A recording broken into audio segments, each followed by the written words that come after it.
Salut à toi futur trader et bienvenue sur ce nouveau morning trading. Comme d'habitude, on va faire le tour du marché fondamental et aussi le marché technique pour essayer de trouver les meilleures opportunités à venir et quel est le sentiment du jour qu'on pourra trader en attendant bien sûr toujours les données macroéconomiques. On commence directement par le calendrier économique. Donc cette semaine, c'est ultra chargé. C'est une semaine assez compliquée pour les indices en tout cas. Pour le marché de Forex, on le voit déjà que cette nuit, on a eu un rebond haussier sur le dollar, on a eu un rebond haussier, on va dire, sur les bons des trésors américains, mais par contre, côté indice, on est plutôt en baisse. Alors pourquoi? Parce qu'il y a eu quelques actualités, bien sûr, qui ont fait peur les marchés encore une fois. Donc on a par exemple Yellen. Yellen, donc c'est tout simplement la secrétaire américaine du Trésor, donc qu'elle dit qu'il y aura peut-être de la récession et qu'on va avoir l'inflation en baisse, etc. Et ces petits commentaires-là, en fait, font peur aux indices, aux actions. Donc, bien sûr, c'est les actions qui forment les indices. Donc, c'est une moyenne.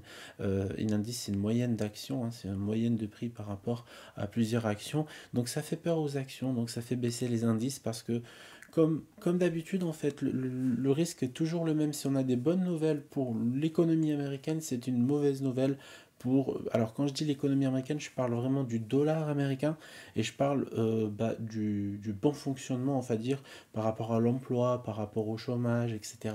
Donc par rapport à la consommation. Donc toutes ces bonnes nouvelles-là va tout simplement inciter les banques centraux, donc la Banque centrale américaine, donc la Fed, à ne pas trop baisser ses taux parce que si tout va bien, pourquoi créer de la supply? Parce que quand on baisse les taux, quand les taux sont vraiment bas, on crée de la supply sur le dollar, c'est-à-dire qu'on met des dollars en circulation, on fait des prêts à des taux ridicules et du coup c'est ça qui fait qu'il y a énormément de supply et c'est ça qui fait que bah voilà, les indices par exemple, comme par exemple le Nasdaq, etc., peuvent emprunter à un coût ridicule pour pouvoir se développer, faire des recherches et faire des bénéfices ainsi, voire même racheter leurs actions sur certaines entreprises, comme par exemple comme Tesla, Google, etc. etc.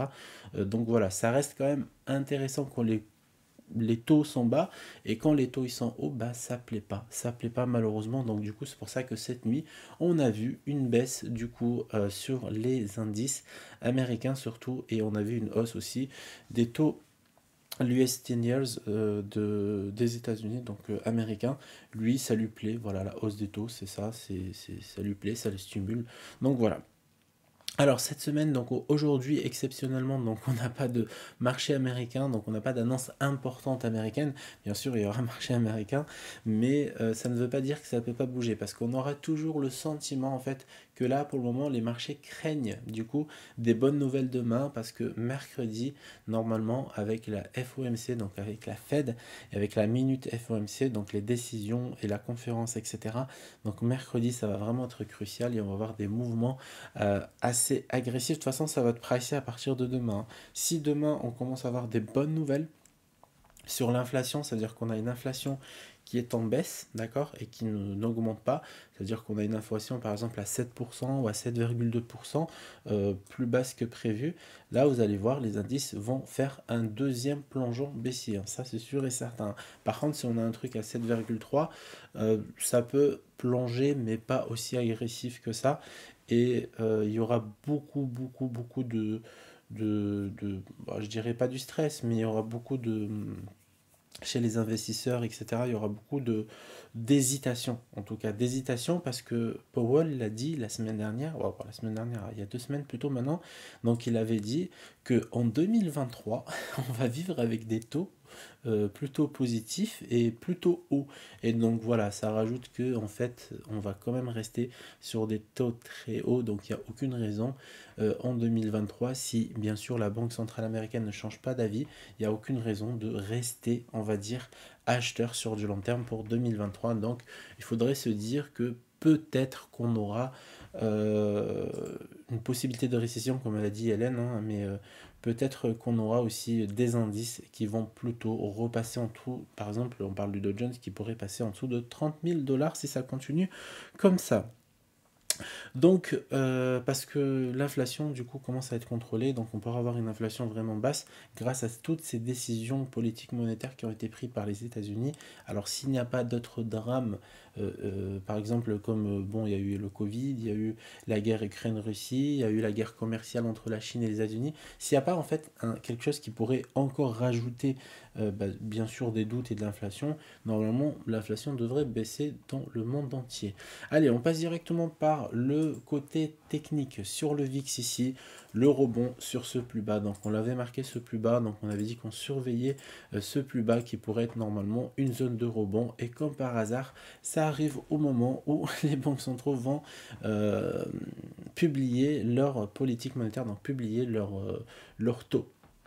Et donc, comme d'hab, ici, on pourrait avoir un retour. Si on commence à avoir des bonnes nouvelles côté indice, on pourrait revenir chercher des niveaux clés qui sont à 25 minimum. Et là, par contre, on aura une bonne volatilité pour retourner en mode scalping. Donc, il nous reste encore une semaine et demie avant les fêtes de fin d'année, avant que la plupart des intervenants sur les marchés partent en congé. Mais n'oubliez pas que les marchés américains sont contrôlés par plus de 80% de intelligence artificielle et de robots de trading. Quand je parle de robots de trading, je ne parle pas de robots MetaTrader.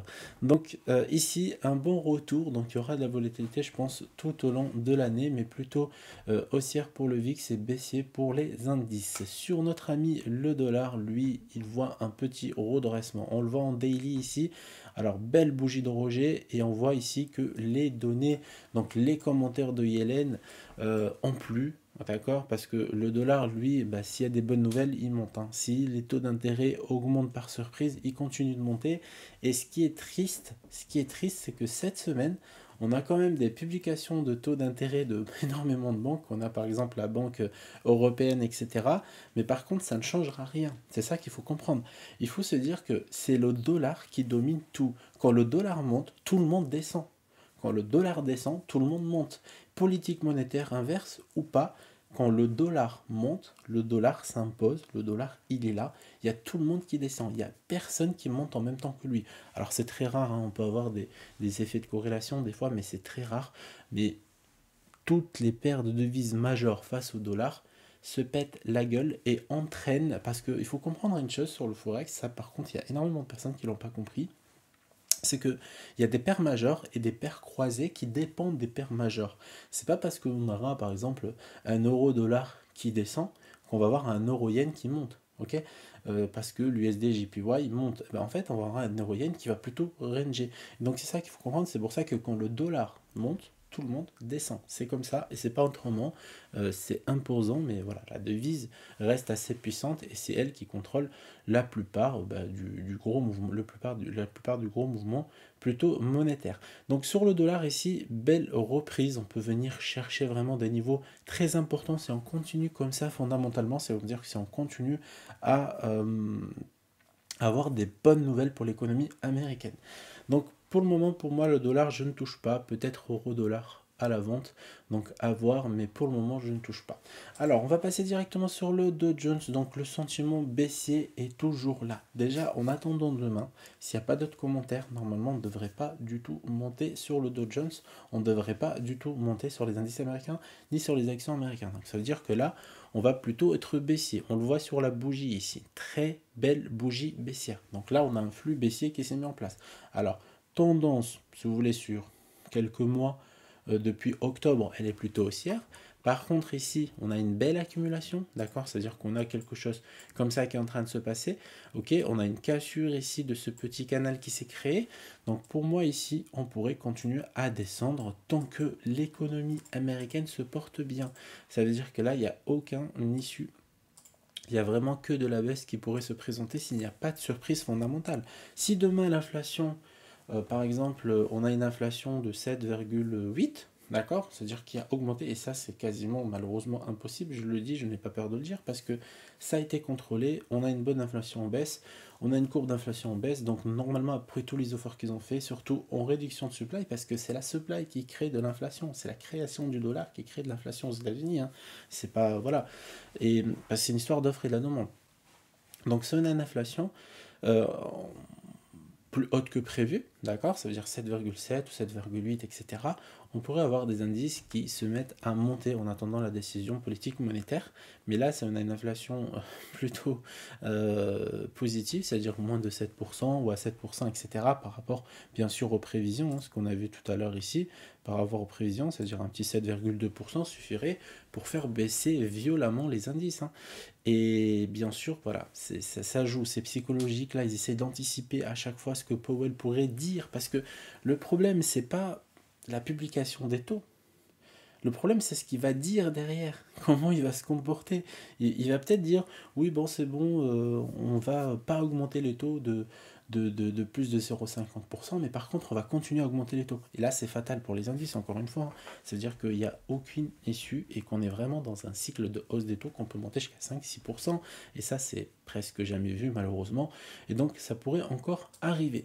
Donc, pour le moment, c'est baissier. Après, oui, sur un marché baissier et un marché qui est en attente, on peut toujours rebondir. Et là, il faut trouver, on va dire, le niveau technique pour se dire que là, ça peut rebondir en attendant une bonne nouvelle. Après, voilà, c'est mieux d'avoir aussi comment dire, le level technique pour vendre. Donc, si on passe rapidement en H1, ici, vous voyez, là tout de suite, qu'est-ce qu'on a? On a un rebond ici, d'accord? C'est-à-dire qu'on a eu la baisse, ok? Ici, on a une belle petite baisse ici, tac, tac, tac, tac, à l'open. Ici, on arrive sur un niveau technique assez sympa. Ok, c'est tout simplement le plus bas avant le gap. Et là, on pourrait se dire, ok, bah, le marché pourrait rebondir. Sauf que, voilà, le marché est en attente d'informations. On n'est pas encore sur les horaires américains, donc 6h25 du matin. Et là, on a un plus bas encore plus dangereux. C'est-à-dire que là, on a vraiment un plus bas qui pourrait, bien sûr, attirer le prix, mais pour être cassé aussi. Donc moi, je pense que on peut pas rebondir là, ça va être difficile. Par contre, on peut rebondir beaucoup plus avant, un peu là, ou sinon ici. Ok, on peut faire un truc comme ça et replonger derrière en attendant bien sûr les données macroéconomiques. Donc moi ce que je vais chercher aujourd'hui, alors pas du tout des achats. Franchement, je suis pas chaud pour acheter ce marché-là et me mettre contre le flux fondamental qui est en train d'arriver. Donc pour ma part, je vais rester un peu sage, je vais chercher de la vente. Je vais chercher de la vente, après voilà, il me faudra bien sûr des signaux techniques, etc. pour vendre, il me faudra un élan, un déséquilibre, etc. Pour le moment, ça va être compliqué de l'avoir, mais pour moi, aujourd'hui, je vais essayer de chercher de la vente. En 15 minutes ici, donc ce que je pourrais avoir, donc ça serait bien que le marché, on va dire, déjà ici, il a créé une zone de petite résistance. Donc si le marché nous fait un truc comme ça, je pourrais vendre ici, d'accord? Sinon, je vois pas d'autres opportunités de vente, malheureusement. Hop, pardon. Donc, je vois pas d'autres opportunités de vente. Après, voilà, il faudrait que le marché remonte sur des zones comme ça, de supply, pour pouvoir vendre. Mais c'est un peu compliqué. On va quand même mettre une petite alerte et on va voir de notre côté. On va se mettre en 30 minutes et on va voir rapidement le proto-level qui a été retravaillé encore une fois. Vous voyez, on a un level symbolique, mais ça va être difficile. C'est pour ça le daily high en résistance, ça peut être sympa par contre à la vente. Donc je vois bien le marché faire un truc comme ça. Allez, à voir, à suivre en tout cas. Pour le moment, je ne vais pas vendre, ça sert à rien. Les 6h27, il n'y a pas de liquidité, donc c'est pas sympa, mais je pourrais me mettre à vendre un peu. Voilà, en plus, regardez, on a un Pro TDI du coup ici qui est plutôt haussier. Donc je vais attendre que le marché retrace et nous crée un cycle plutôt baissier. Alors là du coup sur le Dow Jones, donc sur le proto level on a daily low ici qu'on peut travailler en résistance, on a le level symbolique juste au dessus. Après voilà, pour de l'achat, pour de la réaction acheteuse, moi j'aime pas trop ce niveau parce qu'il a énormément été travaillé, mais on pourrait revenir ici et je pourrais gratter quelques points, une dizaine à une vingtaine de points assez rapidement et assez facilement quand on aura des signaux du volume, etc., qu'on sera aussi en pleine session américaine. Donc rapidement, je vais voir ce qu'on a sur l'autre périodique volume profile en 30 minutes, zone de... ah oui, ok. On a une belle zone de volume ici, ok, qui peut être sympa. Par contre, j'ai l'impression que c'est du semaine, ça. On va aller sur le jour. Sur le jour, voilà. Ici, la zone de volume, elle est juste là. Donc on pourrait, si on vient chercher ce niveau-là, bon, ça serait un miracle. Si on vient le chercher avant demain ou avant une annonce économique importante. Mais en tout cas, ici, il y a une belle vente à faire. Niveau des achats, on a le même niveau qui est là, d'accord? Ça veut dire qu'on a toute cette zone ici qui pourrait réagir à l'achat. Alors, on a un level algorithmique qui est tout simplement le POOC, d'accord? Mais par contre, hop, rapidement, par contre, moi, ça me plaît pas. Moi, honnêtement, ça me plaît pas. Mais bon, ça peut être sympa. Regardez, on vient casser le double creux qui est juste là. Hop, hop.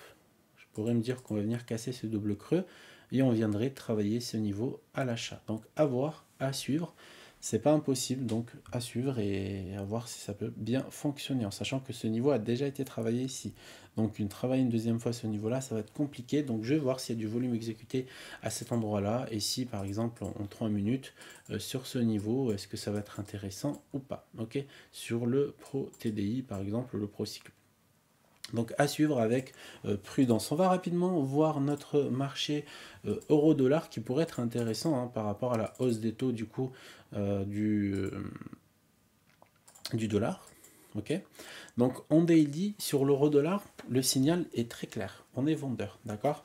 Ici on a un beau petit canal. Regardez, hop. Voilà, on a un beau petit canal qui s'est dessiné avec deux touches de chaque côté. Donc on pourrait avoir ce scénario, ok?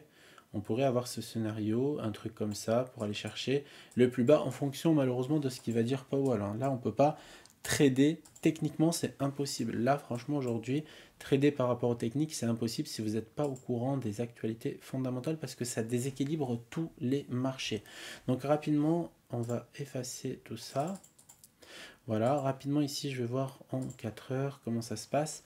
En 4 heures, ici, on a une zone de rebond potentiel, mais pareil en fait, vu que c'est une zone de double creux, plutôt comme ça, donc moi je la vois bien se faire démonter avant de revenir plus bas et travailler ce niveau. Ici, on a une belle zone de demande assez sympa qu'on pourrait travailler à l'achat en fonction du coup du marché, comment il va réagir par rapport à ces données fondamentales. Donc l'euro-dollar ici, il y a un potentiel acheteur mais très petit, sinon c'est un potentiel de vente qui est en train de se créer. Donc on a aussi cette zone de résistance qui peut être sympa.